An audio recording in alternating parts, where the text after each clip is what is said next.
नमस्कार, आदाब, सत श्री अकाल। दोस्तों, किसी के लिए दोस्ती के क्या मायने हो सकते हैं वो तो आप हमारे मोदी बाबू से बखूबी पूछ सकते हैं। जिस अमेरिकी राष्ट्रपति के लिए वो जमीन पर बिछ जाने को तैयार थे, जिस अमेरिका के लिए वो मर मिटने को तैयार थे, इज्जत आबरू सब दांव पर लगा दिया, वही अमेरिका अब कह रहा है भारत झूठा है। वही अमेरिका कह रहा है भारत की हवा सांस लेने के लायक नहीं, वहां की एयर क्वालिटी सबसे खराब है। यानी कि जिस ट्रंप ने भारत की इतनी बेइज्जती की और भारत अभी तक इतनी खामोश है, ये सोचने वाली बात है। हम भारतीयों के लिए बहुत ही सोचने वाली यह बात है कि एक देश का राष्ट्रपति जो भारत में आता है, उसकी आहोभगत होती है, उससे व्यापार संबंध होते हैं, हथियारों की डील होती है, उसकी दोस्ती के लिए हमारे देश के प्रधानमंत्री अमेरिका जाते हैं। वहां के लोगों से, जो भारतीय मूल के लोग हैं, उनसे कहते हैं अब की बार ट्रंप की सरकार यानी वोट दीजिए तो ट्रंप को दीजिए। एक राष्ट्राध्यक्ष दूसरे राष्ट्राध्यक्ष से इतनी निजता वाली दोस्ती नहीं करता जितनी निजता आपको ट्रंप और मोदी की दोस्ती में नजर आएगी। लेकिन उसका सिला क्या मिला? उसका सिला यह मिला कि ट्रंप जो है अंतरराष्ट्रीय स्तर पर भारत को बदनाम करने की कोशिश कर रहे हैं। क्या यही दोस्ती है ट्रंप के लिए मोदी से? ये सोचने वाली बात है। और हमारे मोदी बाबू, ये उनकी गलती है जो उन्होंने एक राष्ट्राध्यक्ष को इतना मुंह लगाया, वरना आज तक किसी देश की इतनी औकात नहीं थी कि भारत को झूठा कह दे। कोरोना के लेकर जो आंकड़े पेश किए गए, उसको लेकर पूरा देश चिंतित है। भारत में रोजाना कोरोना के मामले बढ़ते जा रहे हैं, रिकवरी रेट भी बढ़ती जा रही है। लेकिन अमेरिकी राष्ट्रपति अपने एक डिबेट में कहते हैं कि हमारा क्या है जनाब, हमने तो जो आंकड़े दिखाए वो सबके सामने हैं। भारत और चीन से पूछिए, उन्होंने आंकड़े में कितनी हेराफेरी की, गलत आंकड़े पेश कर रहे हैं और भारत को इन्होंने झूठा करार दे दिया। इससे बड़ा अपमान क्या होगा एक भारतीय के लिए, और हम जैसे भारतीयों के लिए इस तरह से कितनी अपमानजनक बातें अंतर्राष्ट्रीय मंचों से सहनी पड़ेगी।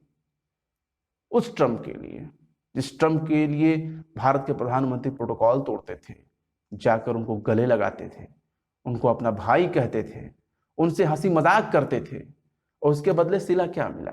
ये क्या ट्रंप भूल गए कि जिस वक्त उन्होंने मलेरिया की दवाई मांगी थी कोरोना के इलाज के लिए, धमकी भरे लहजे में भारत ने उससे भी बहुत ही नम्रता से लिया, बहुत ही विनम्रता पूर्वक, सादगी से लिया, और उसके जवाब नहीं दिया। जवाब में क्या दिया?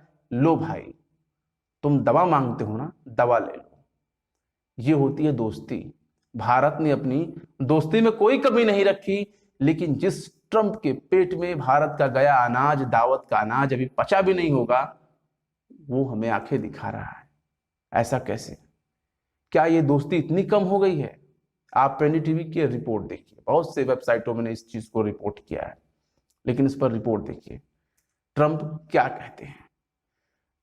ट्रंप ने हाल ही में दावा किया कि भारत, चीन, रूस में हवा की गुणवत्ता बहुत खराब है। ये देश अपनी हवा का ध्यान नहीं रखते, जबकि अमेरिका हमेशा एयर क्वालिटी का ध्यान देता है। ट्रंप ने इस मामले में पेरिस जलवायु समझौते का भी जिक्र किया है। क्या किया है, जरा उस पर भी गौर करें। वो कहते हैं चीन को देखो, वहां कितनी गंदी हवा है, रूस को देखो, भारत को देखो, यहां कितनी गंदी हवा है। मैं पेरिस समझौते से इसलिए बाहर चला गया क्योंकि हमें खरबों डॉलर निकालने थे, हमारे साथ बहुत गलत व्यवहार किया गया।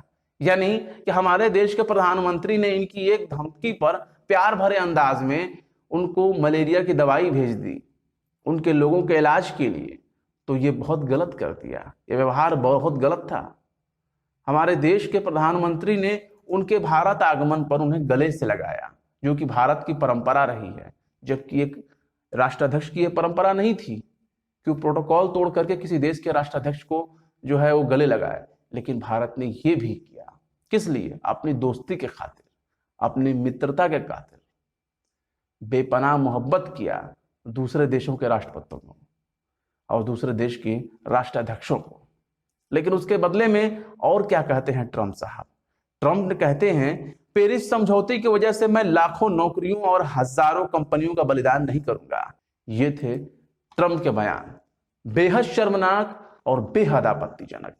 जिस देश के लिए आपके मन में इतनी नफरत है, इतनी द्वेष भावना है, उस देश से आप किस तरह के व्यापार कर रहे हैं, ये भारत को सोचना चाहिए। आज के लिए बस इतना ही।